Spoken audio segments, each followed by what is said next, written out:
Radyo natin nationwide, serving the Philippines. This is MBC Media Group's Radyo Natin Nationwide, a member of the KBP. Radyo natin nationwide. Magninyog ka ba? Gusto mo bang palaguin ang iyong negosyo? Sagot ka ng Masaganang Coco Buhayan School on the Air on Coconut Production and Processing. Matuto ng tamang kaalaman at mga paraan sa pagtatanim, pangangalaga, pag-ani at pag-develop ng iba't ibang produktong hango sa niyog. Lumahok sa libreng pagsasanay on air. Handog sa inyo ng Radyo Eskwela, hatid ng Department of Agriculture at Agricultural Training Institute. Makinig na sa Masaganang Coco Buhayan School on the Air on Coconut Production and Processing. O, huwag liliban ha, dapat laging present. Matuto ng tamang kaalaman at mga paraan sa pagtatanim, pangangalaga, pag-ani at pag-develop ng iba't ibang mga produkto hango sa niyog. Makinig na at lumahok sa libreng pagsasanay on air. Handog sa inyo ng inyong Radyo Eskwela. Hatid ng Department of Agriculture at Agricultural Training Institute. O, huwag liliban ha, dapat laging present. Ito ang Masaganang Coco Buhayan School on the Air on Coconut Production and Processing. Alright, and we're back mga karadyo natin. Oras po natin. We have now exactly 11:02 in the morning. At syempre ito pa rin po ang talaga namang inaabangan ng ating po mga listeners pa rin po natin from the outside. Ang programang Masaganang Coco Buhayan. Hatid po yan sa atin ng Philippine Coconut Authority. At syempre din, katawang din po sa atin or katawang din po natin dyan ang ating po mga iba't ibang mga ahensya tulad na lamang po ng Department of Trade and Industry, Technical Education Skills Development, ayun, or TESDA, National Dairy Authority, Department of Agriculture High Value Crops Development Program, at syempre katawang din po natin ang Provincial Agriculture Office, at syempre ang mga taga-LGU po natin, ang Buwak, Mugpog, Gasan, Buenavista, Torrejos, at Santa Cruz, Marinduque. At syempre kasama ko rin ang aking kapartner mula din sa Philippine Coconut Authority. Walang iba kundi, sabi nga ng iba, ay talagang ito na itatago sa pangalang Coco Pasing. Ay, magandang umaga. Magandang umaga naman sa iyo, partner. Hindi na talaga may kakaila o may tatago yung ating tagline o pangalan namin dito. Ano, kasi kahit may mga nakakasalubong kami, ang tawag na sa amin is salit na sir, kumusta po? Ang tawag na sa amin nila ay Mr. Coco Pasing, kumusta ka na po? Ayun, magandang umaga po sa lahat po ng ating mga tagapakinig. Muli po, kami po ang mga kasama niyo po sa pagkapadali po ng ating programa. Ako pong muli ang inyong mga kasamang si Coco Pasing. Ako naman po si Coco Maring. Ayan, samahan niyo po ulit kami sa isang oras na makabuluhang talakayan at kwentuhan na may kinalaman sa pagsasaka at pagproseso ng nyog. Tayo po ay mapapakinggan tuwing Martes at Biyernes mula alas 11 hanggang alas 12 ng tanghali. Dito lamang sa 105.7 FM Radyo Natin Buwak. Yan. Magandang umaga sa inyo. Ayan, at syempre kumustahin ko muna yung aking dalawang kapartner natin na co-host natin sa programa. Ayan, how's your day for this Tuesday? Ngayon ako parang okay naman ako, parang yun, fresh pa din. Diba? O, yun yung inaabangan natin, yung mga hugot natin kapag kada araw intro, diba? Yes. Hindi po okay pa ba kayo? Okay naman ako. Kinakabahan ako baka magkamali. Yes. Diba? Na-pressure. Oo. Oy, teka lang, kumustahin muna natin yung ating po mga viewers po natin. Please don't forget to share our live video. Ayan, di ba? Yes po. At abangan nyo po ang mga sabihin po naming mga importanteng talakayan ngayong araw po na ito. Ano po? At syempre, Coco Pasing, bago natin sabihin yung ating isa nating sasabihin, syempre, sa ating po mga listeners, hindi lamang po tayo napapakinggan sa inyo pong mga transistor radio, kundi tayo rin po ay live na live din pong napapanood sa ating pong Facebook page ng radyo natin, 105.7 Buwak, Marinduque, at syempre sa Facebook page din po ng ATI Mimaropa, at syempre sa mga Facebook pages din po ng PCA Marinduque. At syempre din pwede ka rin makinig kung medyo nagkakaroon ng technical problem yung inyong live dahil syempre yung inyong pong internet connection ay nagpuputol-putol, pwede kayong dumirekta mismo, no? Ayan sa ating transistor frequency po, no? Ng 105.7 o di kaya sa ating pong audio live stream ng radyonatinfm.com/buwak. Magandang umaga po sa ating mga tagapakinig. At syempre, bago po tayo magsimula, ay babatiin ko muna po ulit ang ating masisipag na SOA Coordinator ng bawat bayan. Unahin po natin ang SOA Coordinator mula sa Buwak. Mugpog, Santa Cruz, Torrejos, Buenavista at Gasan. At syempre, bago po ulit ako magpatuloy, ay babatiin ko na din po yung mga kasama namin sa aming opisina, ang PCA Marinduque Provincial Office. Syempre, sinulat ko na, baka may makalimutan tayo. Mga magtampo. Pagdating ko, Oo. hindi ako nakapinansin. May pag-uwi nyo, di ba? So, syempre, sa pangunguna po na aming Division Chief 1, si Sir Judy Pinco, at si Ma'am Jonah, ang aming Senior Agriculturist, at ang Assigned Agriculturist po ng Mugpog na si Vanessa Rebidiso, at sa Torreos naman po ay si Sir Anthony Lumagi, at syempre sa amin pong admin aid na si Princess K. Reyna, at si RM De Los Reyes po, nakasamahan din namin sa opisina. At syempre sa amin pong NCFRS encoder na si Makinley Gerald Mandila. Magandang umaga po sa inyo. Ayun, and of lahat. course naman, kung nabati na natin yung mga SOA coordinators natin, each municipality, syempre, hindi naman mawawala ang ating Municipal Agriculture Officer. Syempre, batiin din po natin mula sa Buwak, Marinduque, si Ma'am Ederlinda Hasmin, sa Buena Vista, si Ma'am Eloisa Apostol, sa Gasan, si Ma'am Vanessa Eptayaba, sa Mugpog, si Ma'am Marnelli Arnunez, at sa Santa Cruz, si Ma'am Lobelia Caraig, at sa Torres po, si Ma'am Jenny Piquinto. Happy listening po sa inyo po dyan, sa inyo mga mau. At talagang batiin nyo na rin yung may mga birthday doon, di ba? Baka magpakain. Yes po, yung mga may birthday. Nung nakaraan po ay, nung nakaraang linggo kasi po ay nakayatan kami ng birthday party. Ano po, belated happy birthday nga po pala kay Ma'am Edita Raya. At hello po, happy listening po kay Ma'am Laila at Ma'am Lorena po. Ayun. Syempre po, dahil po sa mga nangyari, mga nakaraan nating pagkasaere, of course, nag-iwan tayo ng isang katanungan doon. Doon sa tanong na yon, syempre, hindi mawawala yung mananalo natin. And of course, sabi ko nga dito, kada speaker natin or yung ating resource person, mandatory yung pagbibigay ng load sa mananalo natin. Ano po, doon sa nakaraan nating pong pagkasaere ng ating School on the Air, nag-iwan po tayo ng isang katanungan doon. At yung katanungan po natin na yon, may dalawa po tayong mananalo. And of course, yung unang mananalo po, sponsor po ng ATI, and yung pangalawa po, sponsor po ng ating resource person. Nung nakaraan pong School on the Air text promo natin, ang iniwan ko pong tanong doon, ano po yung maximum elevation po o yung taas ng pagtataniman po natin ng coconut para ma-meet natin yung production, magandang production po ng ating mga coconut. At ang tamang sagot po dito ay 600 meters. At base po doon sa tanong ko po na yun, may dalawa po tayong nanalo. At yung nanalo po natin iyon ay sa katauhan po mula sa Mugpog, Marinduque, mula sa Barangay Kapayang, si Mr. Norman Bungat po. Ulitin ko po, mula po sa Mugpog, Barangay Kapayang, si Mr. Norman Bungat. At mula naman po, ang pangalawa po nating panalo ay mula naman po sa Buwak, Marinduque, Barangay Binungan. Nakita ko, nanonood siya sa atin sa Facebook Live. Si Ma'am Marisol Loto. Uy. Ayun, congratulations po. Nanalo po kayo ng 60 pesos na load. Pahintay lang po at mag-text po kami sa inyo ng confirmation at kung na-receive niyo po yung 60 pesos na load. Thank you po. Oo. Ayan, At alam mo congratulations. ka-partner, no, ito yung tipong programa na may natutunan ka na may Manalo panalo ka pa. Yes. Di ba? Abay, Yes, saan partner. ka? Saan ka pa? Saan ka pa? Di ba? Tapos yung Congratulations guest sa mga natin. winners po sa ating SOA Text promo. So, ang ating pong pag-aaralan or tatalakayin ngayong umaga ay parang pagpapatuloy po ng topic noong nakaraang pagsasaere. Ito ay patungkol pa din po sa gap for coconut. Ayan. So, ngayong umaga ay ang tatalakayin po natin ay pagpapatuloy noon. Di ba na plano na po natin kung ano yung ating pipiliing enterprise. So, ngayon mag-i-establish na tayo ng farm. Yan. Ito yung parang karugtong ng discussion natin noon ng ating resource person. Ang tatalakayin natin ngayong araw ay tungkol sa farm establishment, farm maintenance, harvesting and post-harvest handling ng ating mga niyog. Ayun.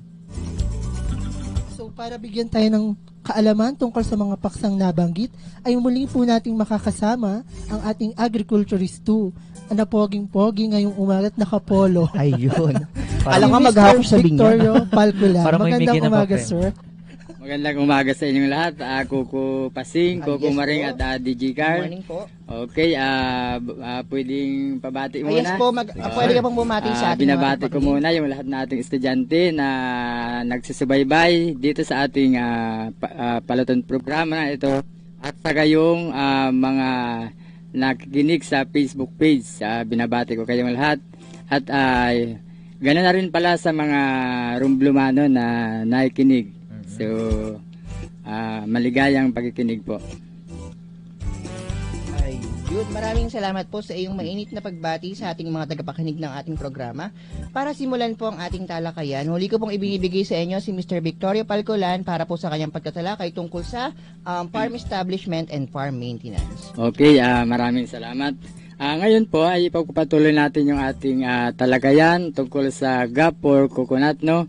Noong nakaraan na talakay natin yung tamang lokasyon na ating pagtataniman, pagpaplano. So ngayon naman, ang pag-uusapan natin ay yung tamang pagtatanim, pangangalaga, harvest at yung post-harvesting.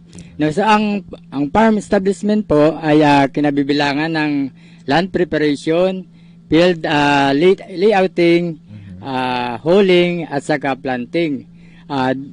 Simulan natin sa land preparation. Napakalaking bagay po na yung ating pagtataniman ay malinis at walang anumang pwedeng makasira sa ating pananim, no? So una-una po dapat yung ating pagtataniman ay malinis, no? So ito ay dapat alisin natin yung mga damo na malalaki at saka yung mga nabubulok na mga bagay po doon, no? Para hindi ito maging hindi magresulta sa pagkaroon ng mga peste sa ating pananim, no? So sa mga slopes naman na lugar na ating pagtataniman, kailangan natin itong gawa ng terrace para yung nutrients at saka yung iba pang mga ano natin sa lupa ay hindi hindi kaagad-agad mag-erode, no? Okay, doon naman sa ID land na ating gagamitin, kailangan natin itong alisan ng mga palumpong ng mga halaman na mga maraming mga sanga-sanga upang sa pagtatanim natin ay walang makasagabal. Yes po. Gayon din sa mga medyo may kugo na ating pagtataniman, kailangan ito ay kailangan ito ay ating araruhin sa pamamagitan ng karabaw man o traktor, no? Para ito po ay magaan ating pagtataniman, no? So, dumako po tayo doon sa pangalawa, sa field layouting. So, kailangang malaman natin kung anong distansya at yung ating pagtataniman, yung ating planting system, no? So, kailangan ito, pwede nating pagpilian yung ating pagtataniman kung ito ba ay square, rectangular, triangular, at yung quincunx na sinasabi na sa ngayon ay maaari na rin natin gawin, at saka yung irregular na kadalasan ngayon ay ginagawa sa ating taniman, yung old practice, no? So ang kasunod po nito yung sa ano po, sa square, ito po ay maganda rin, no, na gawin natin sa ating sakahan, no. Pero sa orientation po nito, bago po tayo mag-design ng ating taniman, ibig sabihin yung ating planting system, kailangan muna nating tingnan yung ating orientation, no. Magsimula o kaya magdala po tayo ng kumpas, or kung walang kumpas sa cellphone, para makapagsimula tayo doon sa from east to west, no? Bakit po kailangan natin, napaka-importante po yun? Kasi nga ang sikat ng araw ay nagsisimula sa east, no? So doon tayo magsisimula ng hanay papuntang west para magkaroon po ng proper distribution ng sunlight sa atin, at lalong-lalo na kung tayo ay nagkakaroon ng intercropping. Yes po. Okay, doon sa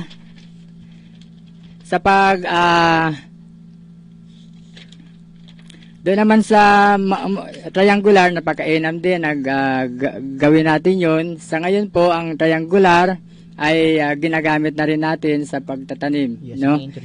Yung rectangular din. So napakainam ang rectangular kung tayo nag-intercropping, kasi nga mahaba yung kanyang distansya. So sa intercropping malawag ang space natin sa ating intercropping. So yun yung pamamaraan natin sa ating planting system, no? Doon naman sa pagbubutas, kailangan po tayo ay sa ating pagbubutas, kailangan po ito may lawak at lalim na 50 cm by 50 cm at 50 cm din yung lalim, no? Para bakit po medyo malalim yung ating hukay? para mabigyan ng daan yung mga ugat ng ating itatanim para makagalaw ng mabuti at magkaroon ng buhaghag na lupa, magkasipsip ng mabuti ng nutrients yung ating pananim. Okay, dumako na tayo sa planting. Ano ba ang maganda nating itanim sa ating inilagay na farm establishment? No, kailangan ang seedlings. So, dito tayo sa seedlings. Ang dapat nating piliing seedlings ay 1 to 3 feet ang taas na may kumpletong dahon, no? Malusog at walang piste at matatag at balansyado. So, dito na sa transplanting, ginagawa ito sa panahon ng tag-ulan, May to August. Bakit kailangan sa tag-ulan? Para mabilis yung kanyang paglaki, no? Kung medyo mainit kasi, mahirap na maka-absorb ng tubig yung ating pananim, no? So, prone 7-month-old and above seedlings. So, kailangan nating tanggalan ng mga dahon yung medyo matataas ng seedlings, no? At yung mga ugat na na doon sa niyog para maiwasan natin yung stress sa ating pananim, no? Kasi yung ugat na yan, yung mga naputol na ugat na yan, hindi na yan haba pa. So magkakaroon ng panibagong ugat yung niyog. Kaya kailangan natin putulin. Kung tayo pala ay kukuha ng seedlings, dapat ito'y umaga or sa dapit hapon para sariwa pa rin yung ating seedlings pananim. Siguraduhin na sa makanlong na lugar ang mga pananim na niyog kung ito ay hindi pa maitanim upang hindi malanta. Laging diligin ang mga pananim na niyog. So, kailangan natin, halimbawa ay kinabukasan pa tayo magtanim, ilagay muna natin sa malilim, makanlong na lugar para hindi madaling matuyo, no? Okay, pumunta na tayo sa ating pagtatanim. Bago tayo magtanim, kailangan yung lupa muna ay lagyan natin ng basal fertilizer or any organic na fertilizer na ating mailalagay sa ating lupa para ito po ay magsilbing nutrients ng ating tanim, no? Okay, dito sa pagtatanim, dito place the planting guide at the center of the hole. So kailangan natin ng planting guide upang itong ating itatanim seedlings ay tuwid ang paglaki, no? Nagkakaroon kasi ng problema minsan ang seedlings kapag naitanim natin at medyo hindi siya tuwid, lalaki siya na medyo kurbada din. Mahirap ang kanyang kailangan talaga naka-upright siya. Parang tao lang din, no? Pag hindi maayos ang pagsimula, huwag kang umasa na maganda ang magiging bunga. Opo. So, kung nakikita natin minsan, may niyog na kurbada. Talagang effort, no? Effort itong pagtatanim ng niyog. Ayan. Sige, sir. Sige, sir. Opo. Place the seedlings at the center of the hole using the planting guide as reference, no? So, kailangan natin sa pagtanim natin ito, 'di ba, 50 cm 'yon. Hindi naman natin 'yon maaring ibaon lahat, no? So, kailangan yung basal na lupa, mix ng lupa at fertilizer, ilalagay natin sa ilalim. And then yung topsoil pala na pinaghukayan natin, 'yun ang una nating ilalagay doon sa butas, no? Sabi nga first out, first in. So, yan nga, no? Kailangan yung itong itong cooler ng ating seedlings ay hindi malulubog sa lupa. Kasi nga, posibleng mamatay po ito, no? Dapat po ay nasa 4 to 5 cm lang ito o kaya ay 2 inches yung pagkabaon galing sa lupa, no? Bakit natin ibinabaon pala ang ating niyog? Yung iba kasing practice, sabi nila mas maganda ilutang. Lutang sa iba po. Oo. Kasi nga posible rin itong makain ng daga kapag hindi nakabaon, no? Oo. And then kung may kapitbahay tayo na naghahanap ng niyog, baka ito'y madaanan pa. at makopra pa. Oo. So yan. Totoo yung balita. Pero may mga kwento yan. May kanya-kanyang kwento sa sa niyogan. Okay, make sure that the seed nut is lightly covered with soil. So yun, kailangan natin talagang matabunan yung ating niyog, no? Firmly press the soil around the base to help the seedlings to settle in the soil and prevent waterlogging. So, kailangan nating idiin yung soil sa around the base para hindi, yung tubig hindi mag-stuck doon. So, didiretso sa mismong kanyang nut. No? Kasi hindi naman sumisip-sip yung puno Yes, ng tubig, kundi yung kanyang ugat. Mga yung Okay. So, para maiwasan natin yung waterlog, no? Okay, yun yung ano natin sa tamang pagtatanim ng niyog. So, dito naman tayo sa ating pag-alaga. So, sabi nga, kung katulad din yan sa ating mga minamahal, no? Oo. Yes. Kailangan talaga dyan ang tender love and care. Napaka-relatable pala ng pagkatanim ng coconut. So, sa iba kasi, di ba yung mostly practice ng ating mga magniniyog, sabi nga ay ginagawa ang niyog na lazy man's craft, no? Pagkatanim, hahayaan na lang na mabuhay siya. Bahala sa kung kayang mabuhay niya. Yung pumatak at sumibulyo na Opo. So, hanggang babalik na lang siya ay Pag mag-harvest mag-harvest na. Alam mo So, itong saan pumatak doon na din siya tumubo. Alam mo itong pag niniyog na, sabi nga ni Sir ay kailangan na daw ng tender loving care. So, Yes. pag wag ka na muna magjowa kasi focus ka muna dito sa pagniniyog, di ba? Kasi baka magselos. ay, pwede rin na. Oo. Pwede rin na magtulong-tulong kayo Yan. doon Yes. sa Kayong magjowa. sa pagmimiti, Yun ang inyong no? fruit of love. Coconut. Oo. Yan. So, kailangan nating alagaan yung ating mga naitanim, no? O, mga hakbang na dapat gawin para masiguro o matiyak ang kahusayan, pagiging produktibo at kaligtasan ng ating pananim. So, ito yung ano natin sa ating pangangalaga, no? Una dito yung protection sa galang hayop. O, kung kinakailangan natin, kung may pera tayo, ay pwede nating ibakuran lahat yung ating lupa Oo. para protection sa mga gala na hayop, lalo pa hindi natin maiwasan na minsan din ay nagiging sanhi ng pag-away-away ng magkakapitbahay. Oo. So, isa yun sa kailangan natin gawin, yung ibakuran o lagyan ng yung fence natin, no? Okay, isa pang kung paano natin alagaan ang ating mga niyugan, yung paglalagay ng drainage canal para maiwasan natin yung waterlog, no?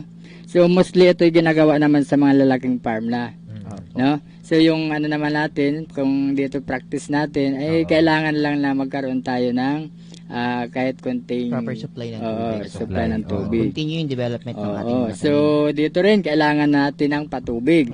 So, lalong-lalo na kung pagdating ng summer, Yes. ay kailangan po Dumaan tayo natin. sa drought season. Oo, kasi medyo nakikrave yung mga halaman natin sa tubig. Totoo yun, no? Dahil nung nakaraan, sir, no? Dahil nung nagpunta kami sa labas, no? Hindi ko na babagyan ang lugar.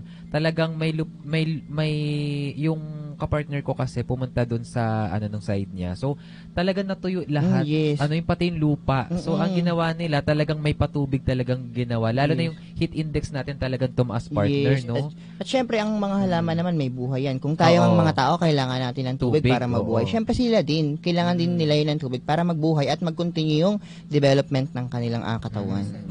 Okay, tama po yun. Oo. So, sunod naman ay pag-alis ng damo. So, kailangan natin ito, lalo kung rainy season, no? Kung rainy season naman, mas maganda nating tanggalan ng damo. Tapos, kung medyo summer naman yung paparating na summer, tatanggalin natin ang damo, andin yung damo, gawin nating mulching doon, no? Para yung moisture ay ma-retain sa Ma-retain siya sa lupa at hindi ka agad-agad evaporate yung moisture, no? So, ang gagawin din natin doon sa mga nadaanan ng piste o kaya ay naging stunted, naging bansot, kailangan natin pong palitan yun, no? Kung kaya't kailangan sa ating pagtatanim, mayroon tayong mga nakareserba ng mga seedlings. Yes. Mas maganda Kailangan kasi talaga ito ay yung kaedad niya. Kasi mahirap na yung ating seedlings na naitanim ay mga 1 year na, maglalagay pa tayo ng mga Seed nuts na parang kakalagay yung mga pa lang sa 4 months pa lang. So, parang hindi siya sila uniform, no? Oo. Hindi siya uniform at sabay-sabay sa pag... Alam mo ka, partner, ngayon ko lang nalaman yan na may mga ganyan pala. Kailangan kasi, di ba, nabanggit ng mga huling Oo. discussion natin, kailangan may uniformity Oo. yung ating mga pipili na planting material. So, kung gagawin natin na namatay yung isa, nagkaroon ng stunted o nabansot, Oo. tanggalin na, napalitan natin. Siyempre, dapat meron siyang halos kasing edad oo. nung nauna ng itinanim. Kaya ang mangyayari dito, pag tayo ay nag-put up ng isang nursery ng coconuts, meron talaga tayong mga percentage na para sa mortality. Para pa, in just in time na namatay yung ating unang mga tinanim, may pamalit tayo na kasing edad ng tinanim na natin. Ano? Oo, at kailangan din yan ng natin, fertilizer. Na, habang lumalaki siya, paltas ng pataas yung rate ng fertilizer. Yes, kasi para ma-meet natin yung optimum growth ng mga niyog, lalo na, nakakailangan din kasi sila ng mga nutrients. At based dun sa ating mga lupa dito, hindi lahat present yung nutrients dun sa lupa kung saan tayo magtatanim. So in that case, kailangan mag-add tayo ng fertilizer para ma-meet nung coconut, yung kailangan niya sa development niya, yung nutrients na kailangan niya, ay makuha niya lahat. Para yung, sabi ko nga kanina, yung maximum growth ng ating coconut, may meet lang natin pag na-supply natin lahat ng kanyang pangangailangan. Alam mo, partner, relate yung tanong dito ng ating listeners, no? Ayan. Pwede po bang lagyan ng synthetic fertilizer ang mga tanim po natin na niyog? Ay, opo. Pwede po yung ammonium sulfate at saka yung potassium chloride. Ayun. Okay. At yun naman po, tinuturo naman po ng ating mga agriculturists yun sa field. Maganda po kasi mayroon niya to see is to believe nga sa ika nga ng iba, to see is to believe. So in that case po, yung mga pag-a-apply po ng tamang pag-a-apply po ng fertilizer, yung ating mga ideal na kailangan gawin sa pag-a-apply po ng fertilizer ay tinuturo po ng ating mga agriculturists. Nang sa ganun, hindi man po lahat makita, pero yung kasing information, pag may isa lang nakakita, ay ganito yung ginawa ng agriculturist galing sa PCA. Ganito pala ang tamang pagtatanim ng niyog. Pagtatanim ng niyog at paglalagay ng fertilizer. Ano po? Ayun, Mr. Guest Speaker, may nabuo lang din akong tanong dito kasi nabanggit mo po kanina yung mga planting system po na pwede natin gawin. Ano po, based po dito sa pag-iikot mo dito sa Marinduque, ano pong napapansin mo sa planting pattern po na ginagawa po ng ating mga magniniyog? Yes. Local na magniniyog. Based on experience. Sa lahat ng ating pinupuntan. Dito po sa Marinduque ay talagang puro irregular, no? Parang hinahayaan na lang kung anong tumubo, na kung saan nagiging damo na rin yung mga niyog na tumubo. Kung kaya't naapektuhan yung pagbubunga, paglaki at pagbubunga ng niyog. Sabi ko nga sa mga farmer, ang pagtatanim ng niyog ay hindi paramihan ng tanim, kundi paramihan ng produksyon. Di ba may importante kasi na may magandang planting pattern at planting distance ang pagtatanim ng niyog. Di ba? Nabanggit niya kanina, sabi niya, meron yung pag maganda yung planting pattern and planting distance natin ng coconut, meron pa tayong space para sa ating intercropping. Which is, habang naghihintay tayo ng tamang pag-harvest natin ng coconuts, meron pa tayong pwedeng pagkakitaan. So, meron pa tayong pwedeng isupply sa mga pangangailangan. Pwede pa nating mabili yung mga gusto natin. Hindi lang yung kailangan natin, kundi pati yung mga gusto natin. Alam mo, partner, no, talagang maganda at na tong programa ito para na rin sa mga Marinduqueño na talaga magtatayo ng negosyo. Supposedly, no, para hindi tayo mag-angkat, no, sa labas. Kasi mayaman na tayo sa coconut everywhere. Kahit pagdating mo pa lang ng Balalacan, i-welcome ka agad ng mga numbers of thousands of coconut trees doon. And in that way, kung magagamit natin o magagawa natin yung mga ideal natin na tamang pag-aalaga ng coconut, kagaya na nga po ng mga sinabi ng ating resource person, mamimit natin, hindi na natin kailangang mag-angkat. And syempre, alam niyo ba yung coconut oil natin? Marami yung pinaggagamitan. Halimbawa na lang di ba tayo, mga aesthetic tayo, gusto natin mga magpaganda, mga ganyan. Pero hindi ba natin alam na yung mga cosmetic materials, may halo-halo yung coconut oil. So in that case, marami pala siyang paggagamitan. Even araw-araw tayong naliligo, yung shampoo natin, may lahok din yun ng coconut oil. Kahit tingnan nyo pa po dun sa ingredients ng ating mga ginagamit. Yan. So talagang ang dami nating napulot na aral dito sa pagdating. Lalo po yung mga listeners po natin na nasa, ang tawag kasi dito, ilaya. Sa atin, linang-linang. So sa mga nanonood po sa Facebook Live natin, so ito na po yun. Ito po yung programa na feeded po para po sa inyo itong usapan sa pagninyugan. Para natin, replanting, sir, yung ating huling napag-usapan, no? Ano po yung kasunod niyan, sir? At ngayon po kasi, partner, nakailang minuto pa lang tayo. Madami na tayong natutunan kaagad sa ating resource person. Kaya huwag muna pong maglipat ng istasyon dahil sa aming pagbabalik, tatalakayin naman natin ang good agricultural practices tungkol sa harvesting and post-harvest. Alam nyo ba na ang Pilipinas ay pumapangalawa sa mga pinakamalalaking producer ng niyog sa buong mundo? Sa 82 probinsya sa bansa, 69 ang nagtatanim ng niyog. Saklaw ang mahigit 3 milyong ektarya ng lupain. Umaabot naman sa mahigit 300 milyon ang dami ng mga namumungang nyog sa 14 metric tons na ani ng nyog kada taon. Umaabot din sa 91.4 billion pesos ang average export earnings ng bansa mula sa coconut products. Ilan lang sa mga tradisyonal na produktong ito ay ang copra meal, coconut oil, desiccated coconut at coconut shell charcoal. Kasama rin sa ating export products ang non-food at non-traditional items gaya ng virgin coconut oil, hydrogenated coconut oils, coconut handicrafts at coco coir. Talaga namang angat sa coconut.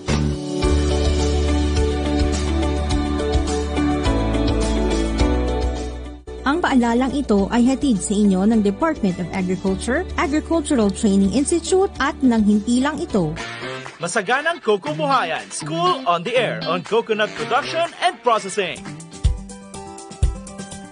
Alright, at syempre nagbabalik po tayo sa programang Masaganang Kokobuhayan at syempre kasama pa rin po natin from Philippine Coconut Authority. Ayan, kasama ko rin ang aking kapartner na si Coco Pasing. Dito pa rin po ako, hindi pa rin po ako Ayan, ako partner, no, bago natin ilagay kay Sir ulit yung talagang natutuwa, lalo na po yung mga taga-subaybay natin na talagang may balak na mag-nyog. Lalo na yung mga, actually, ang daming lupa dito sa Marinduque, no? Talagang, kailangan lang talaga ma-explore natin yung kailangan gawin na practice para mapakinabangan yung oo. mga island rin. Ayan, ikaw ka-partner, si partner natin, ayan, ano masasabi mo? Talagang ang dami nating nalaman. Yes, ang dami talaga.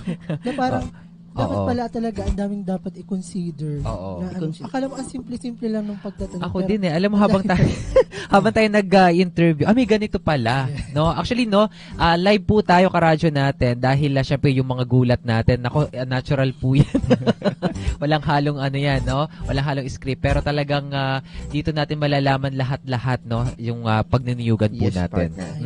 So, tuloy-tuloy pa rin po ang inyong pakikinig sa ating programang Masaganang Kokobuhayan Radyo Eskwela sa Pagniniyugan. So, ang tatalakayin naman po natin bilang pagpapatuloy ang harvesting and post-harvest handling ng good agricultural practices for coconut. Pero bago po tayo dumako doon, ay balikan lang po natin yung tanong ng isa nating manonood. Ay ito po ay patungkol sa tamang paglalagay daw po ng abono. Ayan, Mr. B, pwede mo po bang i-explain or pahapyawan kung paano po yung tamang rate? Ano po? Okay, maraming salamat. Ang ratio ng abono ay nakadepende sa edad. No?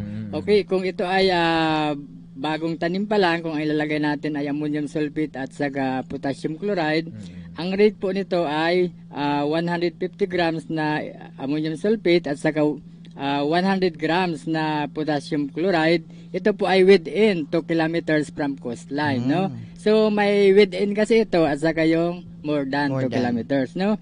Pag 6 months na, 200 grams na ammonium sulfate, 150 grams. So, palaki hanggang 5 years or more. So, 1.5 kilogram na ito. Ito ay posible lang mamunga. At saka 1.5 kilogram na rin na potassium chloride. No? Sa more than 2 kilometers naman, ang nagbabago lang naman ay yung potassium chloride sa inalalagay natin. And then sa 5 years or more, ay yun nga 1.5 kilogram pa rin yung ammonium sulfate at 2 kilograms na yung potassium chloride. So kung gusto nyo pong humingi ng rate sa pag-abono, sumangguni lamang po kayo sa mga PCA na agriculturist na follow-up question lang po, Sir Vic, yun naman pong layo ng paglalagay or tamang paglalagay mula po doon sa puno. Opo, so maaari tayong maglagay ng abono 0.5 meter hanggang 2 metro. So napakainam para ito ay ating ilagay siguro para mga 1 metro. So pwedeng ating i-broadcast o yung pahagis lang. Pwede nating yung parang kanal ipaikot at yung kung dahilig naman magbubutas lang tayo sa taas para yung pagtunaw po noon doon pupunta sa puno yung Kaya partner, alam mo pa kaya merong distansya ng pag-apply ng fertilizer sa ating coconuts. Kaya sinabi niya mga 1 meters to 1.5 meters. Kasi yung ating mga roots ng coconuts, yung absorber ng nutrients ng ating mga halaman, yung ating mga young roots. At yung mga young roots na yun, present yun doon sa paligid ng coconut at hindi yun nandun sa base. Kasi nandun sa baseline yung ating mga matured roots na. At wala na silang kapasidad na mag-absorb pa ng nutrients. Kaya yung ating mga young roots, yun talagang mag-absorb ng nutrients. At para pag nag-undergo din ng init yung ating fertilizer, hindi ka agad-agad mamatay ang ating mga pananim. Oo, nako, at talagang when it comes to that fertilizer, talagang kailangan ay marunong din tayo. Ayan. Nako, marami tayong mga question sa mga comment. Mamaya ihahapiawan natin yan.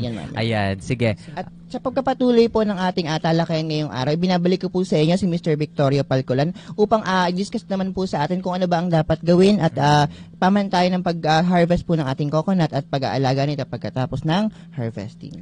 Okay, maraming salamat ulit. No? So ngayon ito talakayin na natin yung harvesting and post-harvest handling. So napaka-importante po ito dito sa ating GAP, no? Kasi nakasalalay dito yung ating magiging kita.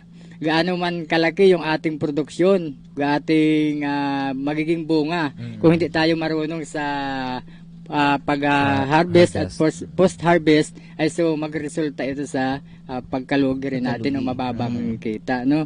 Okay, dito tayo sa layunin o objective nito, no? Sa ating mga estudyante, ang layunin nito ay kailangang maunawaan ang kahalagahan ng post-harvest technology. So pangalawa, malaman ang tamang pag-ani, pag-imbak at pagta-transport at pagbibenta ng mga produktong pang-agrikultura pagkatapos itong anihin. Yes. So, yun nga, no? Dapat po ay talagang nasa maayos yung ating simula pa lang harvest hanggang post-harvesting. No? Ang mga niyog ay produktibo sa buong taon. Bagaman ang mga ani ay maaaring mag-iba-iba depende sa panahon, lalong-lalo na kung dumaranas tayo ng bagyo, tag-araw. Okay, ang isang niyog ay namumunga o nagkakaroon ng bunga sa isang taon ng 12 produktibong bunches o buwig ang tawag doon, no? Sa taon-taon para sa isang tall varieties, no? At saka lalong-lalo na sa atin, no, dito sa Marinduque na halos ang practice ay sa tall varieties. So ito ang ating maaring maging produkto o ani kapag sinusunod natin itong GAP, no?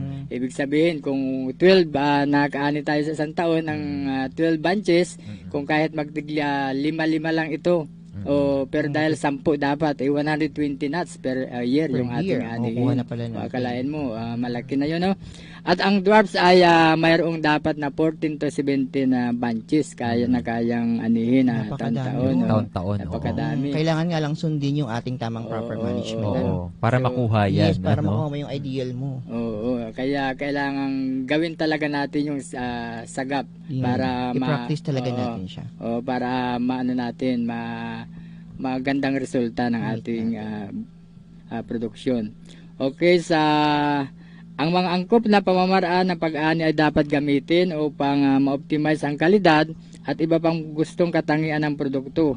Ang visual na inspection para sa mga piste at sakit na insekto ay dapat gawin, no? Kailangan natin ito sa pag-ani natin. Kasi dito natin titingnan kung ito ba may piste, kung ito may kinagatan ng mga daga or ano, at ihiwalay na po natin ito. Dahil ito magiging pangit ang kalabasan ng ating produksyon, no? Sinasabi nga na yung isang kamatis na medyo sira-sira, pag ilagay natin sa matitino, damay lahat. Damay lahat. So, yun yung isa nating dapat gawin. Ang mga naangkop na mga maturity indicates ay dapat na maging batayan sa pagtukoy ng oras ng pag-ani, no? Ang bunga ng niyog ay dapat anihin sa iba't ibang edad, depende sa layunin at sa edad ay binibilang mula sa pagbubukas ng bulaklak.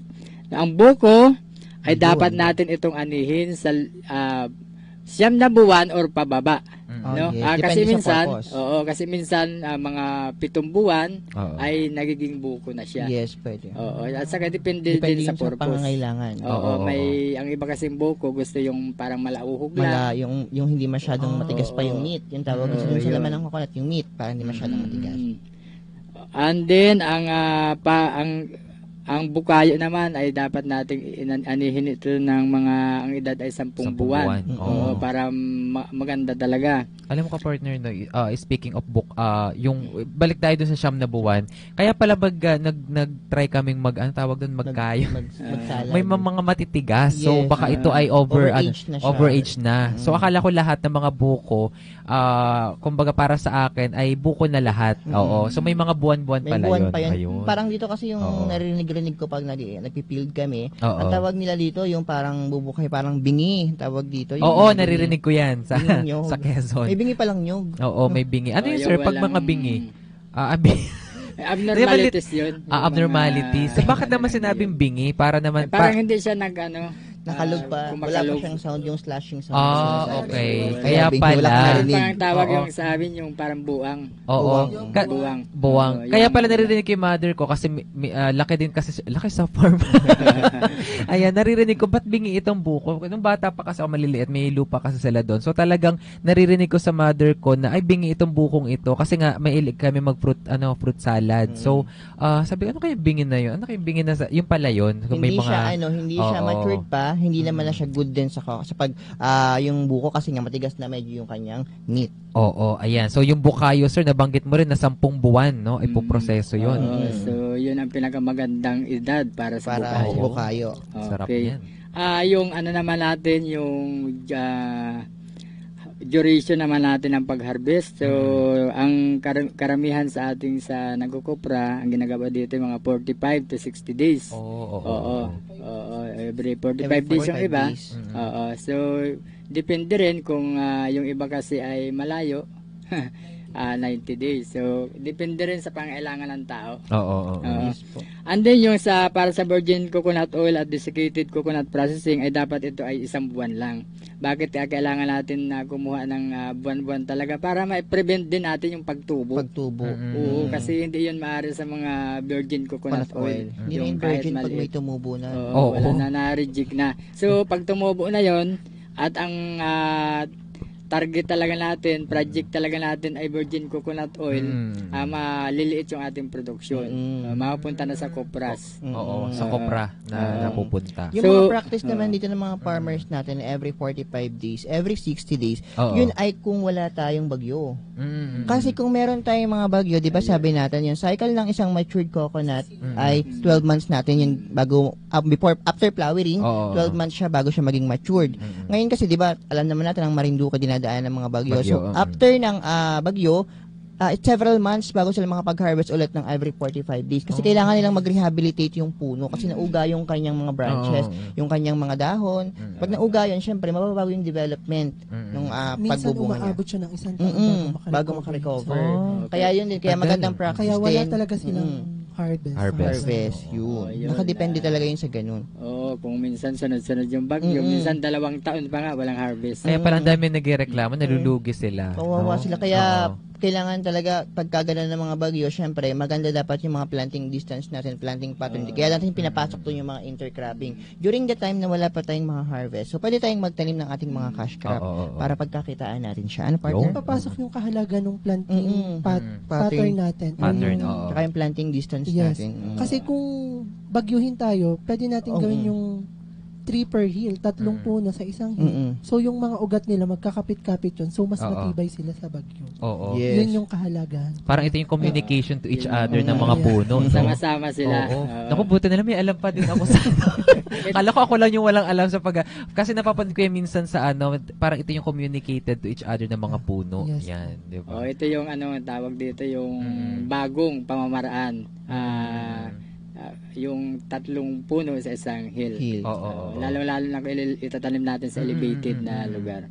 Okay, so ang sariwang niyog, ubuko ay dapat anihin sa pamamagitan ng pagbaba ng mga bungkos na may tulong ng lubid upang maiwasan ang pagkasira. Yung mga breakage. Okay, kung atin lang kasi itong sungkitin, so baka wala tayong makuhang magandang buko, no? Kaya basag-basag. Ginagawa talaga diyan, tinatalian.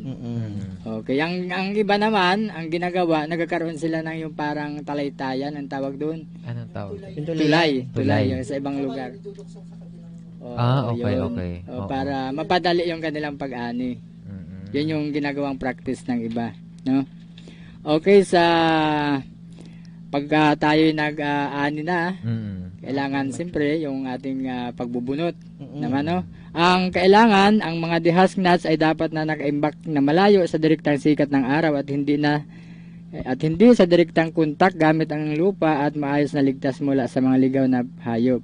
So yun nga, dahil ito ay gap for coconut nga, kailangan ay safety. Ang unahin natin, no? Pag ang isang na bunutan na kasi nating niyog at ma-expose sa init, maaring magbiak ito. And then ang iba, yung doon sa may tubuan banda, ay mapasukan ng mga punggos na maaring ikasira din natin, no? Na maaring magpababa din sa ating kalidad na hihina din yung ating kita, no? Okay, dito tayo sa post-harvest technology. So ito na yung pagkatapos nating mag-ani, dadako na tayo sa ating post-harvest, no? Kung paano tayo mag-imbak, gaano katagal dapat nating i-imbak ito at sa ating pagbabiyahe. Ang layunin ng post-harvest ay maayos, malinis at di kalidad na produkto, no? Okay, so itong bunga, halimbawa tayo ay ang ang negosyo natin ay husk nut o ibabiyahe natin. Ito ay tumatagal lamang ng 7 to 21 days. Kung kaya kailangan nating ibiyahe ito na sa loob ng 7 to 21 days, no? Kung walang bunot. Ang ginagawa dyan nila din para hindi masira, anuhin ng mga insekto yung yung nyog, hindi nila lahat kinukuha yung bunot. Oo, para hindi mapasukan ng insekto. Doon naman sa mga may bunot, ito ay tumatagal lamang ng 1 buwan hanggang 2 buwan na pag-imbak natin. Oo. Sa mga buko naman, kung ang negosyo na naman natin ay pagbubuko, dapat ito ay maibenta na natin o may deliver natin. Lalo kung malayo, pag-harvest natin ng mga 1 to 2 days, 3 days, 4 days biyahe, dapat ay makarating na ito ng bagong mag 5 days kasi siguradong masisira na ito. Para ma-consume na kasi para mas mabilis itong buko, no, na mabulok o yung masira. Kaya dapat wag namang mahalan ng iba, no? Para mabili din naman agad. Yan nga lang yung natin diyan, yung pag-harvest. Dahil siyempre yung pag-handle niyan ay lalo kung medyo malayo-layo yung ating lugar na pinanggalingan. Kaya medyo mahal din, no? Okay, dito sa ating mga pagbibigyan natin ng pansin yung kung ano yung available dito sa Marinduque. Dito tayo tututok. Ang lang naman dito yung tuba na kadalasang binibenta ng ating coconut farmer, lalo dito sa Binavista. So yan yung talagang malaking pinagkakakitaan ng mga coconut farmer, yung tuba. Tuba ay hindi ba siya alak or wine? Yung atin pong parang dito, parang ginagawang inumin. Inumin, sir, no? Inumin. Pero yun talagang sap talaga, may iba pa siyang gamit. Kaya sa Buenavista, maaga yung pagkuha ng mga sap or tuba. Kasi ginagawa nila yung coco sugar. Okay. Merong site tayo sa Buenavista na nagpa-process ng tuba na gagawing coco sugar. Kasi mainam tong si coco sugar kasi mababa yung kanyang glycemic index. Kaya maganda siya sa mga diabetic. Pero sir, may gumagawa na ba dito ng coco sugar? Meron tayo dito sa Bigas. Parang may natikman akong coco sugar from, I think, from Alabat, Quezon. Yes, ang Alabat, Quezon, isa yun sa may pinakamagandang pagkuproseso ng coco may mga sugar. products sila na natikman ko for the first time during those na nandun pa ako sa kabila. So talagang yun na natikman ko. Ang sarap pala. Ang sarap ng coco sugar. Ayan, so sige sir, ano ba itong tubang ito? Okay, sa pag-aani ng tuba, dapat ito'y anihin sa loob ng 3 hanggang 4 na beses sa isang araw.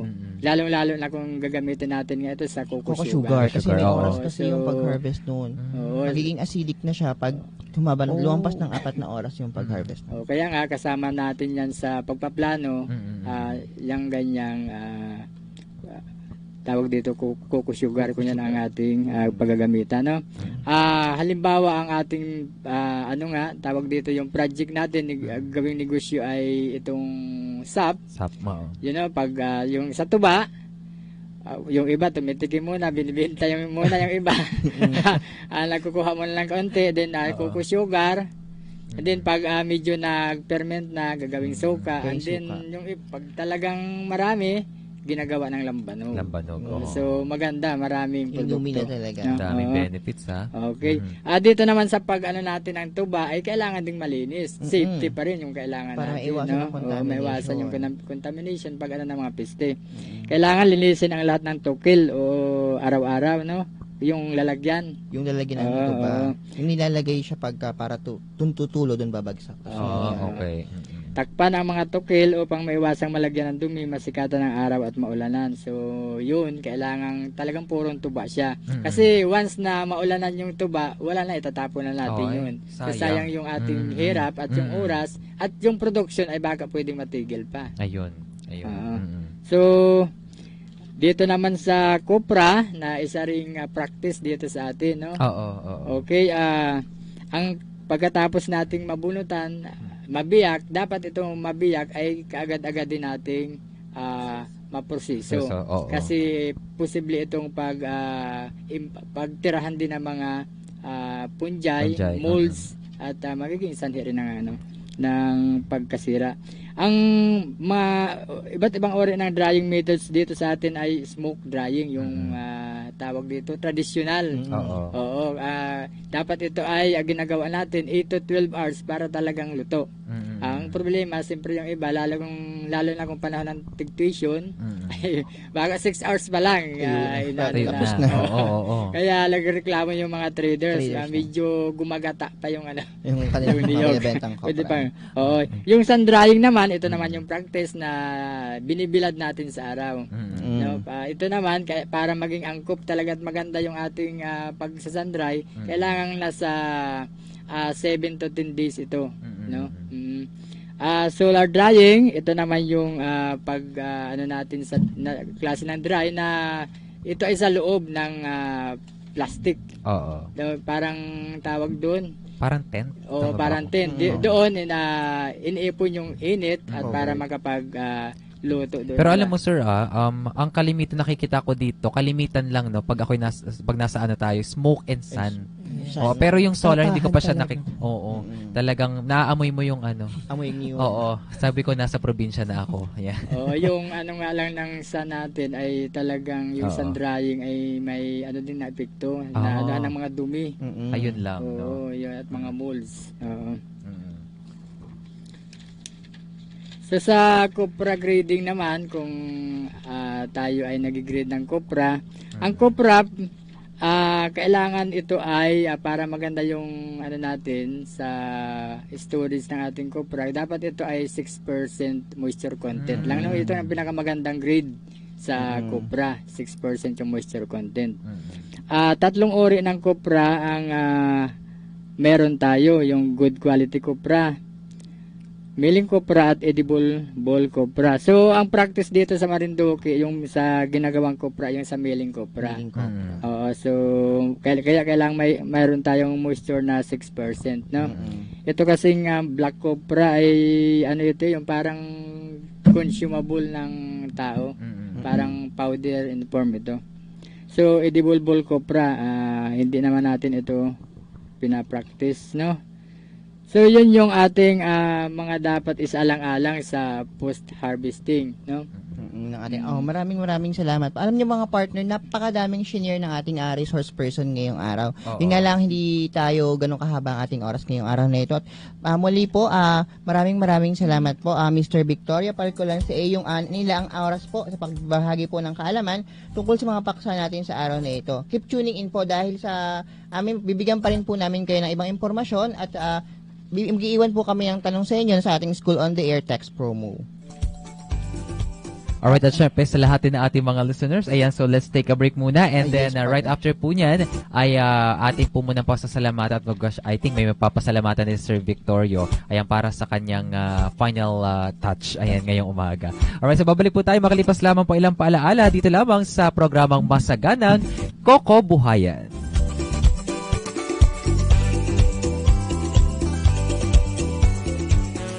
Alam nyo ba na ang Pilipinas ay pumapangalawa sa mga pinakamalalaking producer ng niyog sa buong mundo? Sa 82 probinsya sa bansa, 69 ang nagtatanim ng niyog. Saklaw ang mahigit 3 milyong ektarya ng lupain. Umaabot naman sa mahigit 300 milyon ang dami ng mga namumungang niyog sa bansa. Tara na't sumali sa iba't ibang programa ng pamahalaan para mapagyaman pa ang industriya ng pagnunyog sa bansa. Ang paalalang ito ay hatid sa inyo ng Department of Agriculture, Agricultural Training Institute at ng himpilang ito.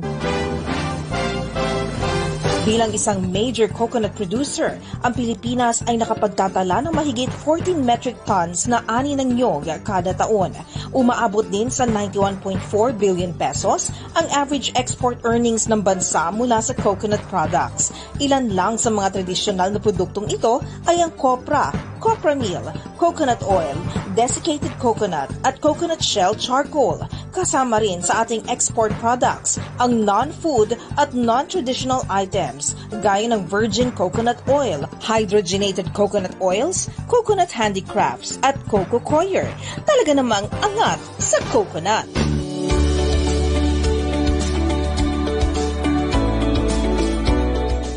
Ang paalalang ito ay hatid sa inyo ng Department of Agriculture, Agricultural Training Institute at ng himpilang ito. Masaganang Kokobuhayan, School on the Air on Coconut Production and Processing. Alright, and we're back, partner, no? Talaga namang ang sarap ng ating napag-usapan, no? Talagang ramdam natin na talaga busog na tayo. Nagutom tuloy ako doon sa Bukayo kanina. Ayan. Tuloy-tuloy pa rin po ang inyong pakikinig sa ating programang Masaganang Kokobuhayan, Radyo Eskwela sa Pagniniyog. So bago po tayo magbigay ng question sa ating SOA Text Pro, ay baka po merong gustong sabihin ng ating panauhin ngayong araw na si Sir Vic. Oo. Sige sir, go ahead. Maraming salamat sa pagkakataong ibinigay ninyo para aking maibahagi ang kalaman sa Gapor Coconut. Yes. Okay, siguro sa iba pang pagkakataon ay magkaroon din tayo ng pagkakataon na makapagbahagi ulit. Okay, salamat po. Hintay ka namin, sir, at I think next time may dala na sir na buo. Yes, maraming salamat po ulit, sir. So dito sa aming programa ay hindi lamang po kaalaman ng aming ibibigay sa inyo dahil dito ay mamimigay din po kami ng 60 pesos na load. At kung sino pong unang makapag-text ng kanilang tamang sagot sa official number ng ating programa ay mananalo ng 60 pesos na load. Partner, paalala lamang po sa ating mga sasali sa ating School on the Air text promo. Ang mga maaari lamang pong sumali po dito ay ang mga rehistradong estudyante ng ating programa. At gagawa po tayo ng makukuha po natin yung kung sinong mananalo gamit po ang format po na ito. Ibig sabihin po, pag po kayo itinext nyo po yung tamang sagot sa aming iimong tanong, kailangan po ay may format po ng inyong pangalan, barangay o munisipyo kung saan po kayo namabilang at yun pong inyong tamang sagot. Uulitin ko po, ang format po ay pangalan, barangay o munisipyo kung saan po kayo napabilang at ang inyo pong tamang sagot. At iiwan po namin ang tanong at ito na po ang tanong sa araw na ito. Koko? Tanong! Alright. Ang atin pong katanungan sa araw na ito ay ilang bunches o buwig ng coconut ang maaaring ma-harvest sa loob ng isang taon sa ating mga tall varieties o matataas na uri ng ating niyog. Uulitin ko po, ilang bunches o buwig ng coconut ang maaaring ma-harvest sa loob ng isang taon sa ating mga tall varieties o mataas na uri ng niyog. Ayan, ang ano ng tanong, no? Ang dali lang. Ayan. At kung alam nyo ang sagot sa ating tanong, ay i-text nyo na agad ang inyong sagot sa numerong 0949-889-5478. Uulitin ko po, 0949-889-5478. Para sa mga nakikinig sa araw na ito, may iiwan kaming Koko Kaalaman para sa inyo. Koko Kaalaman. Ito na ang ating Koko Kaalaman sa araw na ito. Alam nyo ba, ang bunga ng nyog ay tinatawag na buko sa Pilipinas. Ang tubig sa loob ng bunga ay may pinong lasa ay kilala bilang buko juice o buko water. Ito ay isang malamig na inumin na paborito ng maraming Pilipino lalo na sa panahon ng tag-init. Para sa karagdagang impormasyon tungkol sa pagsasanay at programa ng CFIDP, ito ang ating news update. News Update. Ang Agricultural Training Institute, Regional Training Center, Mimaropa, sa pangunguna ng Career and Development Section, ay magkasagawa ng pangalawang batch ng training on nursery establishment for coffee and cacao mula Agosto 13 hanggang 15 sa probinsya ng Palawan. Ang nasabing 3 araw na pagkasanay na dadaluhan ng 20 magsasaka ay naglalayong makapagbigay ng kaalaman at kasanayan sa mga kalahok hinggil sa pagtatayo ng nursery para sa coffee at cacao. Sa pamamagitan nito, inaasahang mapapalakas ang kakayahan ng mga magsasaka at iba pang stakeholders sa pag-aalaga at pagpapalago ng mga punla ng coffee at cacao na makakatulong sa kahabuti ng produksyon at kalidad ng mga pananim na ito sa probinsya. Ang pagkasanay ay bahagi ng mas malawak na programa ng CFIDP upang mapanatili ang sustainability at kagalingan sa sektor ng agrikultura. Para sa karagdagang impormasyon at update, bisitahin lamang ang Facebook page ng ATI Mimaropa, kanilang opisyal na website ati.da.gov.ph/ATI-4B at mag-like at mag-subscribe na rin sa mga kanilang YouTube channel ATI Mimaropa. Ayan, wala na nga tayong sapat na oras sa araw na ito kaya tayo po ay magpapaalam muna sa ating mga tagapakinig. Abangan niyo po kami sa aming susunod na pagsasaere sa panibagong paksa at talakayan dito lamang sa 105.7 FM Radyo Natin Buwak tuwing araw ng Martes at Biyernes mula alas 11 hanggang alas 12 ng tanghali. Alright, at Alamin natin kung hindi pa natin alam at isagawa kung hindi pa nasusubukan. Dahil sa wastong kaalaman at teknolohiya, sa pagniniyugan, kikita ka. Maraming salamat once again. Abangan niyo po kami sa Biyernes. That will be on August 16, 2024. Maraming salamat, Sir Victor. Ayan sa inyo pong pag-share na ating pong mga kaalaman. Dito lamang sa programang Masaganang Koko Buhayan.